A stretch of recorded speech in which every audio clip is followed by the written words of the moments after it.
What if I told you there was an outlaw so slippery and unpredictable that even the likes of Pat Garrett and Charlie Siringo couldn't keep him behind bars?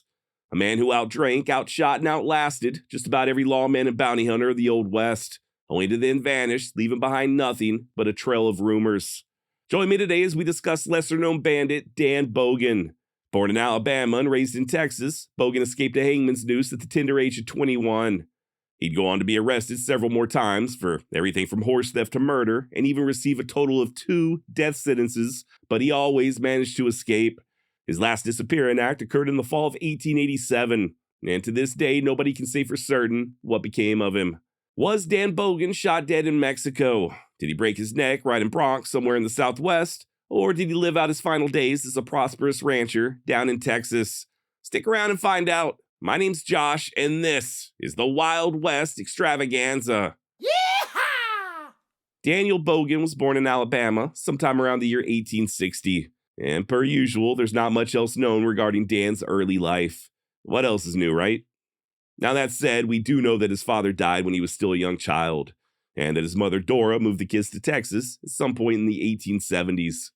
It's also thought that 2 of Dan's older brothers preceded him in a life of crime, with one being shot and killed while resisting arrest and the other sent to prison for horse theft.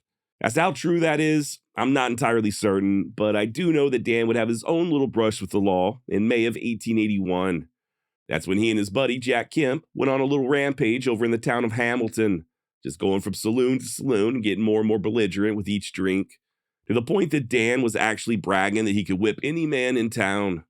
Per historian Robert D. Arment, quote, "No one took up the challenge, and Kemp, more sober than Bogan, led the way to the horses at the hitch rack of W.T. Cooper's store. He mounted up and urged his friend to do the same. Bogan, however, was still spoiling for a fight. Unfortunately for all concerned, that's also about when a local farmer, Doll Smith, pulled up in his wagon, at which point a drunken Bogan began hurling insults. Smith ignored him at first, but when Dan pulled a chair from the back of his wagon and started smashing it on the ground, the farmer went ahead and dismounted. As he approached, he noticed that Bogan was going for his gun, so he issued a warning. 'Touch that pistol, and I'll knock you to the ground.' Well, I guess all that whiskey had caused Dan to be hard of hearing, because he did produce said pistol. And Smith, true to his word, did punch the younger man squarely in his arrogant face, knocking him into the muck of the thoroughfare. That's when Dave Kemp got involved. As the farmer was bent over pulling that revolver from Bogan's hand, Kemp ran up from behind and struck him in the back of the noggin with his pistol. And then, when the old farmer spun around and went after him, Kemp got nervous and pulled the trigger. The only thing is, the pistol refused to fire. So he tried again, just repeatedly thumbing back the hammer and squeezing the trigger to no avail. Finally, at the last second, a still somewhat dazed Bogan struggled to his feet and smashed a rock down on the farmer's head. This guy was just not having a great day. And as fate would have it, that's also when Kemp's pistol decided to work. Just as Smith began reeling from that second blow, Dave Kemp shot him twice. Why Smith never attempted to use that revolver that he took from Dan, I do not know, but he did throw it, striking Kemp in the neck before finally collapsing, dead in the street. Now, the boys were arrested almost immediately. They'd be tried for murder just a few weeks later in nearby Gatesville, and both defendants were found guilty and sentenced to death. A judgment they did not take lying down. In fact, just as soon as the judge pronounced the sentence, Dan grabbed a pistol from an unsuspecting guard and began shooting it off right there in the courthouse. Luckily, nobody was hurt, but Bogan was able to use the chaos to his advantage, escaping through a second-story window. And he would remain a fugitive for the rest of his life. He ended up heading to the Texas Panhandle, where he got a job as a cowboy under the alias of Bill Gatlin. Still couldn't handle his liquor, though. When Dan drank, he got mean, and when he got mean, folks had a tendency of winding up dead. Case in point, just a year after that escape, Dan and a few of his compadres got drunk and started riding their horses into various saloons and shooting out the interior lights. Eventually, they arrived at a dance hall, looking to do more of the same, but they were blocked by the proprietor, stating that the only way they were getting inside was over his dead body. To which Bogan responded by laughing and saying, "That's easy," before shooting him deader in Dick's hat band. Full disclosure, but there doesn't seem to be a whole lot in the way of evidence concerning this particular shooting.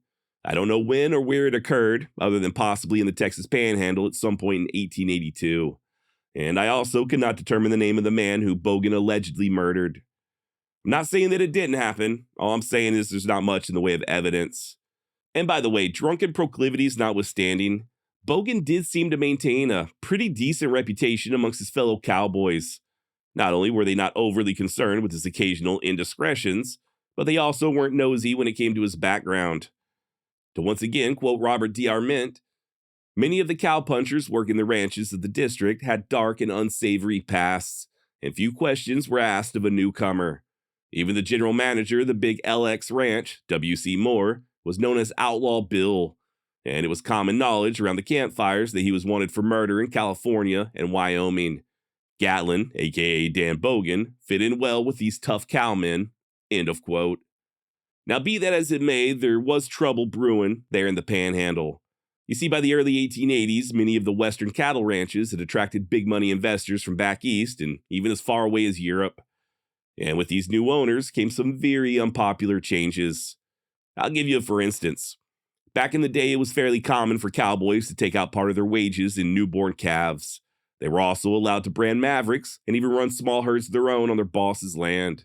Which does make sense, right? I mean, these guys were in the saddle for like 100+ hours a week, just basically working themselves to the bone. And little perks like keeping mavericks and building their own herds were really the only way they could get a leg up. Well, unfortunately, those new investors were more concerned with turning a profit than they were to catering to the hired hands. And as such, they did begin implementing changes. No longer were the cowboys permitted to brand mavericks or graze their own animals on company property. They were also forbidden from gambling or carrying firearms, and many of them even had their wages frozen. As I'm sure you can imagine, this new way of doing business proved extremely unpopular. So much so that in the spring of 1883, several hundred cowboys there in the Panhandle, or roughly 3/4 of the entire workforce, decided to go on strike. Dan Bogan included. Matter of fact, Dan was one of the ringleaders. By the way, sorry for my voice. I'm still trying to get over this cold. I don't know what kind of plague I caught from my daughter, but this thing is lingering, okay? But I'm almost over it, and hopefully I won't sound like the Crypt Keeper this time next week. Anyway, back to the strike. To be honest, these guys really weren't asking for all that much. They didn't demand a right to the Mavericks or to be able to graze their own livestock or even a reduction in hours. All they wanted was better wages. Few of the ranches did offer small concessions, but for the most part, the strike proved completely ineffective. The cowboys ran out of money rather quickly, and with no other options, they were forced to head back to their employers, 10-gallon hats in hand. And even then, many of them, including Dan Bogan, found themselves blacklisted. In other words, they were deemed unhireable, no matter their skill nor experience. So, that being the case, Bogan drifted south and hired on with a different outfit out of Wilbarger County.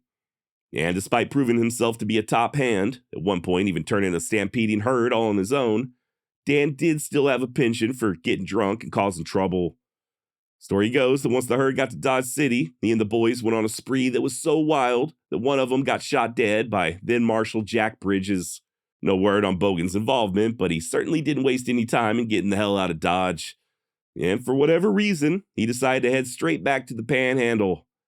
Turns out in his absence, many of the blacklisted cowpokes had formed what they took to calling the Get Even Cattle Company.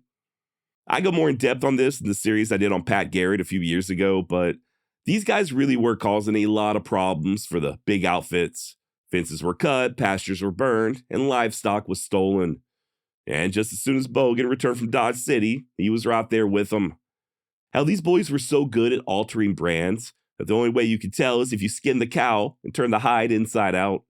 In fact, they did so much damage that the big ranchers called in none other than the famous Pat Garrett to help put an end to the mayhem. This episode of the Wild West Extravaganza is brought to you by me, Josh. Let me ask you a question real quick. What if every time you went to go check the date, you discovered something new about the Old West? Or better yet, what if you found out that you shared a birthday with someone like Jesse James? Or that your wedding anniversary was on the same day as the Battle of Little Bighorn? Sounds pretty cool, right? Well, that's why I went ahead and created the Legends and Outlaws Wall Calendar.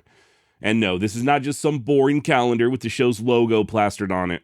Not only does it include traditional holidays, stuff like Christmas and 4th of July, but you'll also find all kinds of notable dates from the Old West. Everything from birthdays to deaths and even historic shootouts involving guys like Billy the Kid and Wild Bill Hickok. For instance, I am currently recording this on October 27th. Hang on a second. Here we go. October 27th, 2025 is when I'm recording this ad spot right now, okay? Just yesterday was the 144th anniversary of the gunfight at the OK Corral. And today, at least as of this recording, marks the birthday of Joseph Medicine Crow. I did an episode on Mr. Medicine Crow a long time ago, but if you're not familiar, he was the last war chief of the Great Crow Nation. This dude was raised by actual warriors who roamed the Great Plains and grew up to count coup on Nazis during World War II. And if there's one thing I like more than Old West history, it's Nazis getting their heads bashed in. And tomorrow, at least as of this recording, marks the birth of the great cattle king, John Chisholm. It's all here on the calendar, and as you can see, there were plenty of other notable dates that also occurred in October.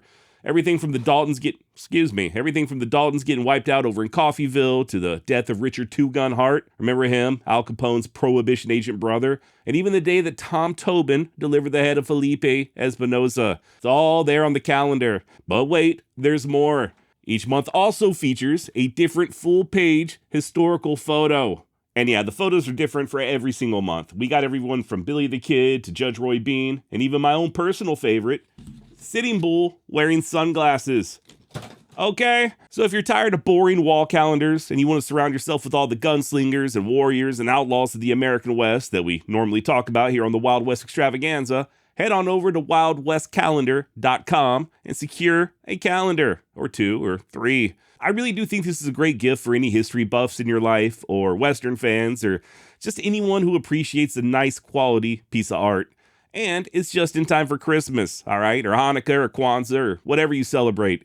So what are you waiting for? That's wildwestcalendar.com. Wildwestcalendar.com, wildwestcalendar.com. Don't just mark the date, make it legendary. Now, let's get back to the show. Garrett, of course, had made a name for himself just a couple of years prior by killing Billy the Kid. And although he wouldn't remain there in Texas all that long, he did manage to arrest our very own Daniel Bogan. Found him hiding in a little line shack on the Canadian River in February of 1885. Bogan initially refused to surrender, but after a brief standoff, I guess he saw the error of his ways and laid down his guns. At least temporarily. You see, later on that night, one of his buddies slipped him a file, which he then used to remove his irons and haul ass up to Wyoming.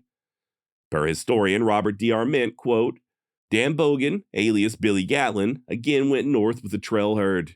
Using a new name, Bill McCoy, he next came to public attention in distant Wyoming, where he is believed to have joined for a time the Teton Jackson gang of horse thieves operating out of Jackson Hole. He is known to have punched cattle for Quint Pinnock, foreman of the LZ Ranch at Rawhide Butte, Wyoming, in 1886, before being drawn to the booming new town of Lusk in Laramie County. End of quote. Now that guy that Mr. D. Arment mentioned, Teton Jackson, his real name was Harvey Gleason. I don't know a ton about him, but apparently he and his gang would steal horses from Idaho and sell them over in South Dakota. And then on their way back to their hideout at Jackson Hole, they'd steal even more horses to sell in Wyoming. As to how long Dan rode with Teton, or why they ultimately parted ways, I'm not entirely sure, but I do know that Bogan would soon drift east to the town of Lusk and go partners in a saloon and livery stable. It's also there in Lusk where he started feuding with town constable and Laramie County Sheriff's deputy, Charles Gunn. And really, this just goes back to Dan not being able to handle his liquor. This guy would routinely go on wild sprees, getting drunk and waving his pistol around, and then the aforementioned Deputy Gunn would have to rein him in. Hell, at one point, Gunn even had to pull a pistol on him. This was repeated on several occasions, until finally Gunn told Dan that if he didn't stop acting a fool, he'd have to lock him up. To which Dan replied that he would continue doing as he pleased. Skip ahead to January 14th, 1887, and once again, Bogan got drunk and disorderly over at a dance hall. And once again, Deputy Gunn had to intervene. Now, by this point, Dan was getting really tired of all this interference, so following day, he confronted the deputy over at his favorite saloon and inquired as to whether or not he was armed. Gunn replied that, yeah, he was always healed, at which point Bogan whipped out a revolver that he had hidden behind his back and shot the deputy in the belly. Gunn fell to his knees, clutching his stomach, as Dan stepped forward and coolly finished him off with a bullet to the head at almost point-blank range. Now, there was another deputy sheriff there in Lusk, a guy by the name of John Owens. He had been bedridden for the past several days due to some unknown illness, but it just so happened that he was back on his feet and making his rounds with a shotgun as Dan came running out of the saloon to make his getaway. Deputy Owens hollered for him to stop, and when Bogan ignored him, Owens let loose with that scattergun, striking Dan in the shoulder and blowing him plumb out the saddle. Moments later, when Deputy Owens asked why he killed Charlie Gunn, Dan responded with, "Well, I would not have done it if I hadn't supposed that you were home and abed." Now, there weren't no jails there in Lusk, so Dan was simply shackled in the back room of one of the saloons. And just like back in Texas, he once more managed to escape and slip off into the night. This time it was a bit different, though. Not only was he wounded, but he escaped in the middle of a damn blizzard. Deputy Owens quickly deduced that he wouldn't be able to go that far, and sure enough, just a few days later, Dan sent word that he wanted to surrender. He had made it as far as a cabin some 16 miles away, but he was just burning up from a fever due to those festering wounds. So it's there at the cabin where Owens took him into custody, and by February 4th, Dan was a guest over at the Laramie County Jail down in Cheyenne. Now here's where things get interesting. Despite being a damn drunk and a horse thief, Bogan did manage to make friends with a few members of the Wyoming Stock Growers Association. And if you know anything about the Johnson County War or just Wyoming history in general, then you already know just how powerful the WSGA really was. I mean, these guys were literally running the entire territory. And due to Bogan's connections, he was able to secure some of the best lawyers that money could buy. The only problem was he was still wanted down in Texas. And just as soon as his true identity was discovered, he was paid a visit by one Charles K. Bell, same old boy who had prosecuted him for the murder of Dolph Smith back in 1881. And joining Bell was Hamilton County Sheriff J.W. Massey. Remember, Bogan had been sentenced to hang for helping to kill Smith. So even if those high-powered lawyers were able to win him an acquittal there in Wyoming, he'd still have to make a trip south and pay the piper. Not that it matters much, as he was ultimately found guilty of murdering Deputy Gunn. And just like down in Texas, Dan was sentenced to hang by the neck until he was dead. According to a paper out of Cheyenne, quote, "Without provocation or pity, he ruthlessly murdered a man far superior to himself in every way, and has murdered 2 other men. Since this infamous reptile has previously escaped merited punishment, it is not surprising that he would hear himself condemned to death without a change in his outward demeanor. He appeared completely unconcerned." End of quote. And yeah, turns out Dan wasn't bothered because he knew he had an ace in the hole. One of his buddies, a ranch foreman by the name of Tom Hall, who, if I'm not mistaken, was also a fugitive from justice, went ahead and bribed a local safecracker to commit a minor infraction so he could get locked up in the same jailhouse as Bogan. Dude literally had saw blades hidden in his shoes, which he and Dan then used to saw through the bars of their cell. Hall was waiting on him outside with the saddled horse, and just as soon as Dan was free, they made a beeline to a nearby ranch. And what happened next would go down as one of the largest manhunts in all of Wyoming history. Officials placed a whopping $1,000 bounty on Dan's head, as newspapers described him as a quote-unquote reckless and bloodthirsty character who would refuse to be taken alive. Hell, even the infamous Charlie Siringo was called in to help capture him. But for all intents and purposes, Dan Bogan had simply vanished. Intents and purposes, okay? I know someone's going to email me, so just trying to nip it in the bud. Now, legend has it that Dan drifted south to Utah, where he picked up a 12-year-old boy as his traveling companion. Yikes. The pair continued on to New Mexico, where Dan visited an old buddy of his named Lem Woodruff. Dan informed Lem that he was tired of running from the law and that he was planning on catching a ship for South America. The only thing is, he didn't want that boy going with him. Once again, per historian Robert D. Arment, quote, "Bogan, fearing the lad would somehow give him away to authorities, refused to take him along. The boy was insistent, but Bogan made it clear that he was going alone, and if the boy followed, he would kill him. Woodruff agreed to keep the youngster and also warned him not to try to follow Bogan. But shortly after the outlaw left, the boy slipped out of the cabin, saddled one of Woodruff's cow ponies, and took off on a gallop on his trail. 2 days later, the horse, saddled and bridled, showed up in the Woodruff pasture. Dried blood covering the saddle provided mute evidence. Woodruff was convinced that somewhere along the trail, the boy had overtaken Bogan and met the fate the desperado had promised. End of quote. Now, we do know that Dan was successful in reaching New Orleans, as he did send off a letter from New Orleans to his buddy Tom Hall up there in Wyoming. But after that, who knows? Charlie Siringo would later claim that Dan continued a life of crime in South America, only to return stateside several years later, where he became a prosperous cattleman. Matter of fact, when Siringo published his memoirs in 1919, he claimed to have known exactly where Bogan was living. Why he didn't spill the beans or try to arrest him, I have no idea, but according to him, he knew where he was living and he knew what name he was living under. That said, Charlie Siringo ain't exactly the most reliable of sources, so you gotta kind of take everything he says with a grain of salt. But still, he wasn't the only one who reported on Bogan's whereabouts. The Laramie Sentinel reported in November of 1890 that Dan had died in Mexico, quote, with his boots on after getting into an argument with a Mexican.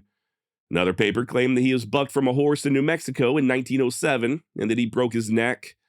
Others, however, much like Charlie Siringo, maintained that Bogan was still alive well into the 20th century. Hell, even as late as 1932, it was rumored that Dan had, quote, married, owned a ranch someplace in Texas, and was branding Mavericks and raising Hoover Democrats, whatever the hell that means. So what was the ultimate fate of Dan Bogan? I have absolutely no idea. Maybe he was killed in Mexico like the papers reported, or maybe he lived to be an old man in Texas. Either way, he does seem to be one of the few outlaws who actually eluded justice. And in the end, we're left with more questions than we have answers. You know, one thing that really stood out to me is that Dan did seem to have a lot of friends. I mean, he was clearly a likable guy, right? Sure, he stole livestock on occasion, but he never robbed any banks or trains or anything like that. His biggest problem was the bottle, and in that regard, he certainly wasn't alone. A lot of notable figures from the Old West struggled with the bottle, and it almost always ended in disaster. I think if Bogan somehow managed to sober up, maybe while he was down there in South America, then maybe, just maybe, he really did live to be an old man. If not, then I think the story of him getting killed in Mexico is probably much more likely. Anyway, I guess that's about all I've got on Dan Bogan. Thank you so much for joining me. If you're looking for more true tales from the Wild and Woolly West, head on over to wildwestextra.com. If you're looking for some Old West merch or even an Old West themed calendar, check out the links in today's description. And please, don't go around attacking farmers and smashing rocks over the back of their heads, okay? All right, till next time, adios.